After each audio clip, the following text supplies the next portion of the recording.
Janata Dal United के आने से एक बड़ा दल है, घटक है, तो थोड़ी सी सीटों पर इसका असर पड़ेगा, लेकिन हमको नहीं लगता है कि इस तरह कोई विवाद है। हम लोग उनसे मिले भी हैं, इतने अच्छे माहौल में हम लोग मिलते हैं। और आप देखे होंगे कि शपथ ग्रहण समारोह में भी अध्यक्ष जी के साथ वो आए थे चार्टर्ड प्लेन पर। अगर नाराज़गी होती तो नहीं आते।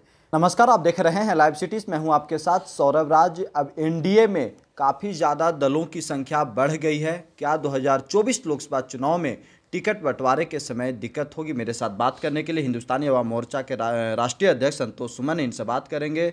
सर, अब तो एनडीए में नीतीश कुमार के आने से काफ़ी ज़्यादा भीड़ हो गई है। क्या सीट बंटवारे में थोड़ी बहुत मशक्क़त होगी? हमको नहीं लगता है। अगर एक नेक काम के लिए, बिहार के विकास के लिए गठबंधन हुआ है, अब बिहार के विकास की बात सब सोचते हैं, जनता के हितों के बात सब सोचते हैं, तो इस तरह का कोई, हमको नहीं लगता है कोई परेशानी है, कोई दिक्कतें हैं। सब का दिल मिलता है, एक समन्वय है एनडीए में, और सब मिल करके, सब बैठ करके हम लोग इसका समाधान निकाल लेंगे। और निश्चित तौर पर जनता दल यूनाइटेड के आने से एक बड़ा दल है, घटक है, तो थोड़ी सी सीटों पर इसका असर पड़ेगा, लेकिन हमको नहीं लगता है कि इस तरह कोई विवाद है। और हम सब मिलजुल करके, आपको एक बात भी नहीं इधर उधर आएगी कि किसी दल को इस तरह की बात आया है कि कोई नाखुश है। सब शांति से बिहार के बेहतरी के लिए, बिहार के विकास के लिए गठबंधन होगा और 40 सीट जीतेंगे, एनडीए जीतेगा 40 सीट। देखिए, वहाँ पे नीतीश कुमार के सबसे मुखर विरोधी रहे चिराग पासवान भी अभी तक हैं एनडीए में। कहा जा रहा है कि वो थोड़ा सीट को लेकर के थोड़ा असमंजस में हैं, वो थोड़ा नाराज़ चल रहे हैं कि अब आगे क्या होगा।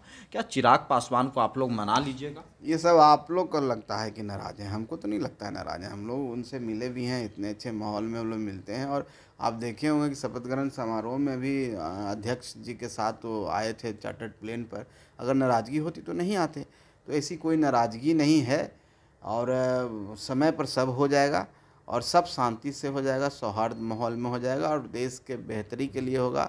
आदरणीय प्रधानमंत्री जी को पुनः प्रधानमंत्री बनाने के लिए होगा।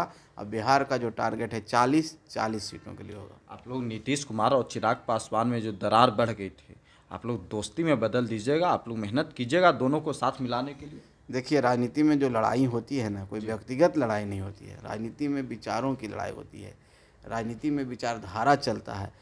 और जब आदरणीय नीतीश कुमार जी जब महागठबंधन में थे तो वो विचारधारा की बात हम करते थे, वो गलत विचारधारा में थे, जंगल राज की विचारधारा में थे। और इसीलिए वो हमारे चिराग पासवान जी भी उनका विरोध करते थे, उस विचारधारा का, ना कि नीतीश कुमार जी का विरोध करते थे।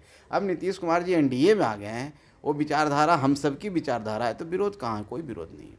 कितना सीट संतोष सुमन कितना सीट चाहते हैं? हिंदुस्तानी अवाम मोर्चा कितने लोकसभा सीट पे चुनाव लड़ने जा रही है? देखिए, जीवन में चाहने से कुछ नहीं होता है। जीवन में परिस्थितियाँ जो होती है उस हिसाब से काम किया जाता है, टाइम फैक्टर होता है।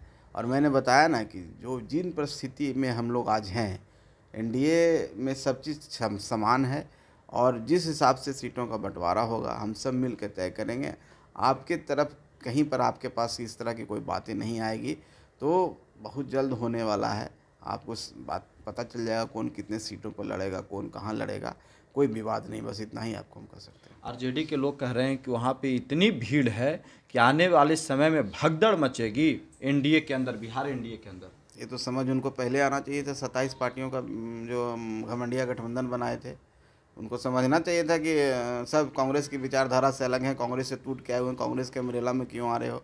वहाँ पर तो एक ही आदमी का है, सब भीग जाओगे पानी में। तो कहने की बात है, वो सब हताश हो गए हैं बेचारे, हताशा में इस तरह के शब्द निकल रहे हैं।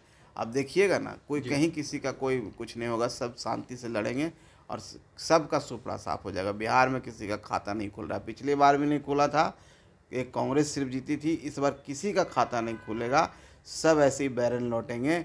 अब सब इंतजार करेंगे विधानसभा का, विधानसभा में वही हर्ष होने जा रहा है। नरेंद्र मोदी फिर से प्रधानमंत्री बनने जा रहे हैं। इसमें तो कोई शक ही नहीं लगता है, देश को शक नहीं है। मेरा कहने से और आपके कहने से क्या होगा? देश की जनता जब उनको मान चुकी है तो हमको नहीं लगता है कि कोई उनको हरा सकता है, कोई डिगा सकता है।